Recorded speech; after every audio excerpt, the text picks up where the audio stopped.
Well, good morning, good evening, good afternoon. Professor Barry here. We are continuing on in our journey in sociology of the environment. We're week 4 right now, so what about third of the way through the term? If you have any questions or you're struggling with the write-ups or any part of the class, drop me an email. We can set up a meeting to converse via email, Zoom, in person, any of the above. Want to make sure you are supported in the class. And then also, if you just want to have just engage in discussions about the content, you want to come by, drop by the office, talk about the material. I'm always up for that. It's super fun, and I appreciate the opportunity to spend time with students and talk about material. So please feel free to do that. Okay, this week we are moving into what's called we're going to move into a topic called the tragedy of the commons, and we're going to provide a critique of the tragedy of the commons. So the question is, was it a real tragedy, or are the commons this place of tragedy, inevitable tragedy? So we're going to give you a little bit of backdrop to what this is all about, and then kind of talk about some main themes and ideas. This is all within 15 minutes or around there, and then provide a preview of the content for the week. So here we kind of go. So I guess let me start off with, before even these introductory quotes, what are the commons? You can think about the commons of a place where people are using a geographic space for either multiple reasons, or there's multiple parties involved with multiple interests, and they're using this geographic space for resources, for recreation, for different kind of things. So it lives in what's called the commons. So this goes back historically. We won't go through a whole historical perspective, but let's say hunting grounds for a long time, hunting grounds, fishing grounds, they were held in the commons. These were people from the community fishing the waters of the community, freshwater, saltwater, and they kind of managed the commons in that space. There becomes a sort of, so the commons are these spaces that multiple parties with sometimes multiple interests are involved in using that particular space for particular reasons. There becomes this perspective offered by a biologist, and we'll talk about him. His name is Garrett Hardin, in the 1960s, called The Tragedy of the Commons. He puts together this article. It's published in Science magazine. And it's flawed in so many different ways. And it's a biologist writing about moral psychology and human behavior. So way outside, I would argue, way outside of this person's field. But yet this idea resonated with people at that particular moment in time and policymakers. So there's a lot to kind of like even uncover and think about as we try to understand why the tragedy of commons as a story was told, and then maybe an alternative to the idea of the tragedy of the commons. So here's some introductory quotes that are people critiquing Hardin's work or providing a perspective about the commons. So the first one is from a journalist in China, filmmaker from a documentary called Under the Dome, which was about the government's role in addressing climate change. And this film was critiquing the Chinese government's role, and the Chinese government removed it from public view. So this filmmaker said, the strongest governments on earth cannot clear up pollutions by themselves. They must rely on ordinary people like you and me, our choices, our will. Like, we need to be involved in these discussions about things like the commons and how they're being managed, and not turn it over to private enterprises or the government alone, but it has to be participatory, or more democratic. And then here's a philosopher critiquing Hardin's work of The Tragedy of the Commons, says, my deepest concern is not that Hardin's work continues to be influential. So here we are, he's writing this in early 2000s, 40 years after Hardin wrote his work. So he's saying it's not that his work continues to be influential, nor that his assumptions that he makes are false, but the problem is rather that his assumptions may be self-fulfilling. People may believe that his assumptions are true, and they may act upon the world as if these assumptions are true. And if we don't resist them, challenge them, they will also be destructive. So if we believe that the commons will always end up in tragedy and have a view similar to Hardin's, we're going to start to develop a self-fulfilling prophecy, and we will lead to potentially a destruction or tragedy in the commons. So the tragedy of the commons is a parable. It's a story. Hardin was a storyteller. He did this with called the lifeboat ethics as well. If you're interested, you can check that out. I encourage you you can do a quick, there's a lot of videos out there of the tragedy of the commons, just a quick synopsis, what the tragedy is. And you can kind of get a 5-minute video just working through the tragedy of the commons, somebody explaining it. But the general idea is that there's this commons, public space. Hardin's advancing this sort of idea that you have 20, the space has a maximum carrying capacity of 20, let's say 20 sheep. This person's using cows, but Hardin used sheep. And then say that what happens is that one of the farmers, let's say there's 8 farmers who are using this space, or 8 ranchers using this space. They're all bringing sheep in there. They're doing that work. Hardin's advancing this idea, and you'll read about it. He's advancing this idea that eventually the commons is going to fail because some sheep farmer is going to say, hey, I want to put more sheep on there. The market's a great time to get more sheep to the market. I can make more money. And then everybody else starts doing it, and it's going to end up in a tragedy. Now, Hardin is presenting this as it's inevitable, it's a fact, this is basic fundamental human nature, the condition of who humans are. It's how he argues that and provides that perspective of why I want you to read the article. And I want you to be aware that this article was published in Science Magazine in 1968. Again, it's somebody who's trained in biology. He's cherry picking data and information. He's writing about human behavior, and he's telling an incomplete story. And there's a lot of flaws in his argument and perspective. So it gets us into storytelling. And I think this is important. This is going to be important for future week when we talk about the work that the fossil fuel industry has done to create doubt in issues of climate change. So storytelling becomes a really important kind of concept or idea to think about. So we have the objective world, like what actually does happen or what actually is. And we have the perceived world, what people perceive to be true. We have the constructed world, the meaning that we have given things. And then we have realities or constructed perspectives that are promoted, like Hardin's promoting this view of the social world. There's a lot of perception involved in that. We become involved in maybe reshaping and telling that story ourselves. So Hardin's story can circulate around in culture. It may fit with some of our preconceived notions of what we think is true about human behavior, and then we repeat that story. And then it becomes part of culture and society. So I think it's like important now. I always ask the question, well, who's telling the story? What's their social position? What's their status? What are their ideological beliefs and values? What organization, if any, do they represent? I think it's important to know who's telling the story, including academics, like who's telling the story. What is the story being told? What stories are admitted? Where's the limitations and the flaws in the story? So when you do your write-up for the week, I'd encourage you to write in your put in your write-up some of your critiques of Hardin's work. Where do you see that he's flawed in his argument and perspective? To what degree are stories an accurate reflection? To what degree are they an inaccurate reflection of reality? And then how does the culture, the time period, the culture, the environment shape what stories get institutional support? And I think this is a big part for me about Hardin's work, because this is a story that's being told. It's a story that lacks empirical support, and yet it's being told within a scientific journal, and then it circulates around in culture. To me, it's like trying to understand, why does the culture support such a storytell? And we can talk a lot about social construction reality, but I'm just going to go through it real briefly. It comes with this sort of idea that all ideas are socially constructed, all knowledge is constructed. There's a book called Social Construction of Knowledge, a treatise in the sociology of knowledge. It's a really thick, dense book. I mean, it's really actually not very long, but it's a really dense book addressing how knowledge gets created and constructed and institutionalized. We're looking at the objective reality versus constructed reality. Ontological is the essence of what actually is, and then there's the epistemological ways of knowing. So these are two different things. There's the objective world, and then there's ways that we think about the world itself, and we need to be able to address both these kind of things. And we're trying to understand and critiquing or looking at Hardin's work and ideas of the commons, that we have the reality, then we have different ways of knowing and thinking about the reality, and culture is shaping that.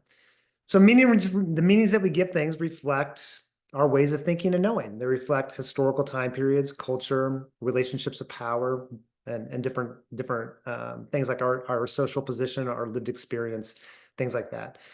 meanings can get institutionalized. They become part of like the dominant way of thinking within society, and they oftentimes can get taken for granted.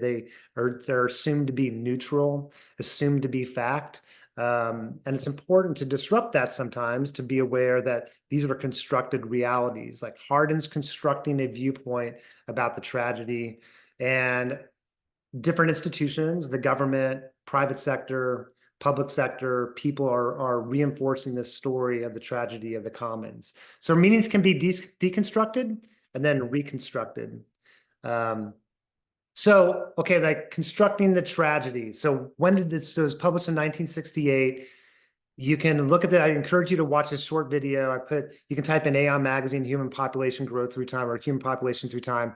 And it's amazing to see like the expansion. They do this really great short video of human population over time and what's happened. And you just see this profound exponential growth of humans over a relatively short amount of time, taking off after industrialization. And so there's a lot of concern in the 1960s, early 1970s about the population explosion. This person, Paul Ehrlich, a biology professor, writes this idea of the population bomb, that the population is going to, there's no way we can support the growing population. We can't feed the people. We don't have the infrastructure for the population, and it's going to end up in basically a lot of tragedy. And so I think we recognize now through the Green Revolution and different things like that is we have more than enough resources to feed the human population. Estimates are now that by around the year 2040 or something, that the global population will actually no longer grow. But this is a time period that Hardin's publishing his work. There's a lot of concern about population explosion or population growth, the number of people inhabiting Earth, and what do we do about the resources that are limited? How do we manage these resources? Also, time period of the first Earth Day, so people are more concerned about the environment. So enter in Tragedy of the Commons as a story, thinking about what Hardin is shaping a view about what do we do with our resources, how are we managing them. And he's given a call that humans can't manage this, that there needs to, without revealing the story, that there's questions that come up about how do we manage the commons.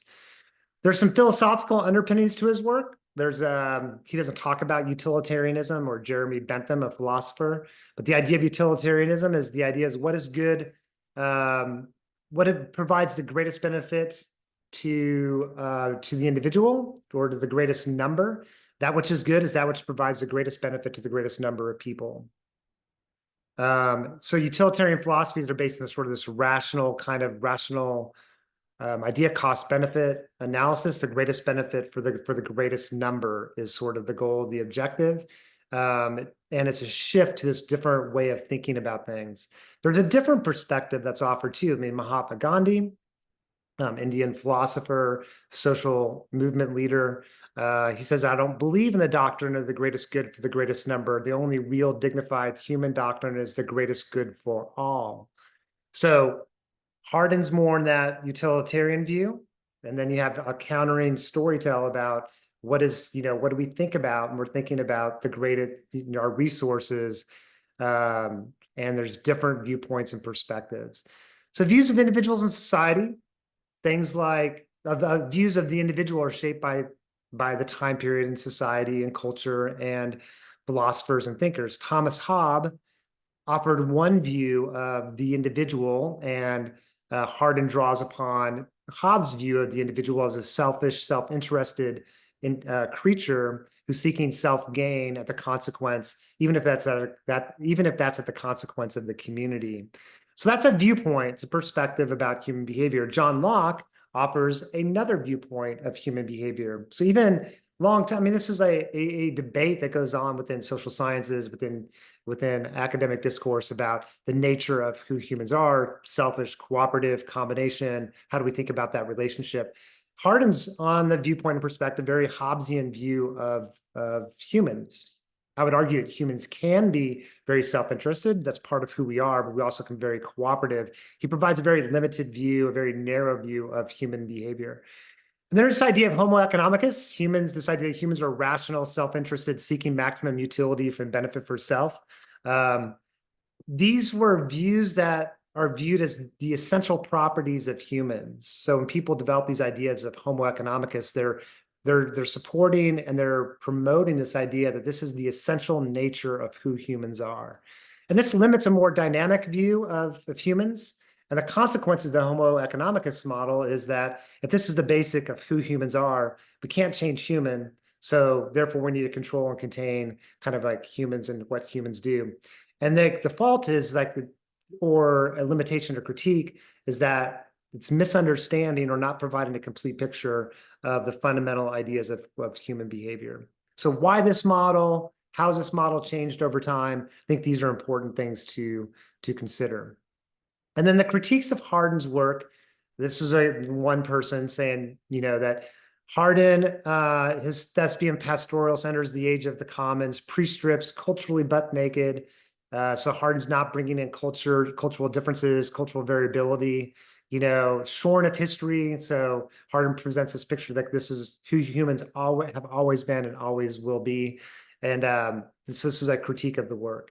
And then another critique, the evidence suggests that while we most certainly exhibit self-serving behavior, in its extreme manifestation in modern culture is a result of the market and the way the market is structured in a market-based neoliberal kind of environment. Then the focus is going to be on self-interest versus collective good. So another model exists. Hardin's model has a lot of limitations, lacks empirical support. It was held up as the truth, I think, for a long time. Requires us to understand both the social and cultural reasons why it was held up as truth for so long and the consequences of believing this particular story. So there's another perspective called the prosperity or the miracle of the commons, or a different way of thinking about it. So Eleanor Ostrom, she's the first female recipient of the Nobel laureate in economic sciences. She won that in 2009. And a quote from her is, "What we have ignored is what citizens can do and the real importance of real involvement of the people involved versus just having somebody in Washington or a government make a rule." So she provides a different perspective. And in the article you read on Aeon Magazine, it's really kind of providing perspective of Ostrom's work on that the commons can work. The commons, commons may end up in tragedy, but it's not inevitable. And it's not a fundamental feature of human behavior, but rather commons could also be very effective and productive, and they could work for a lot of different groups and interests, but there has to be certain things that have to be followed in order to do that. And you can read through this sort of list of different principles of the commons and management, but you can kind of see is that there's a structure in place, more democratic, people in the community are involved, there's rules that are set down, there's an enforcement of rules. Like this is important for managing the commons. Think about the way we manage public lands, balancing out the needs and the interests of a lot of different groups of hunters, of ranchers, of recreationists, of conservationists. I mean, it's people all sitting down together and working collaboratively to manage this particular environment. And the one way I use, I think a fun one is like ice cream, thinking about as a kid growing up and family, like this sort of dilemma. You got to say you have, my family, when I grew up, there's me and my brother and sister. My mom, dad, if they bought ice cream, brought it home. My brother could take through a gallon of ice cream in no time at all. I was like, man, like, what does that do? Is like, I think the Hardin view is that, okay, somebody's taking all that resource. Well, I better get in there faster and eat all that ice cream myself before he gets to it. It's like, okay, well, that, definitely was going on, but it's not inevitable. And it can be structured in a different way where parents are actually managing the ice cream and the way that ice cream is being consumed. And you can sort of go through this process and think about, well, what kind of principles of the effective commons management could you apply? And then you can think about all kinds of different things, waterways, the forest. Recall back to week 2, the podcast on environmental sociology, British Columbia. This is a great example of commons management, and then other different examples as well. And then concluding comments, Hardin's analysis has significant gaps in logic, lacks empirical support. His analysis held up as the truth, I think requires us to understand the reasons why it was held up as truth and where that took us, the consequences to that. commons can end up in tragedy, but it's not inevitable, nor the result of human utilitarian ideals. I think we have to go back to the social construction of reality, of why a particular reality was being constructed, how it got institutionalized, and it's being deconstructed more today. And go back to that quote from the beginning, my deepest concern is not that Hardin's work continues to be influential, nor that his assumptions are false, some of them, but rather that assumptions may be self-fulfilling. And if we don't resist them, they will also be destructive. So yeah, you're going to read Hardin's work. I didn't put here the readings, but it's Hardin's work. It's a link to the article, The Tragedy of Commons, in its original form. I encourage you to, when you do your summary, to encourage your own critique of Hardin's work. Where do you see flaws in the argument perspective? Where do you see value in the argument perspective? And then an article on the prosperity of the commons or the miracle of the commons, kind of a counter perspective. So that's the work for this week. Have a great day. Have a great week. And yeah, catch you next time.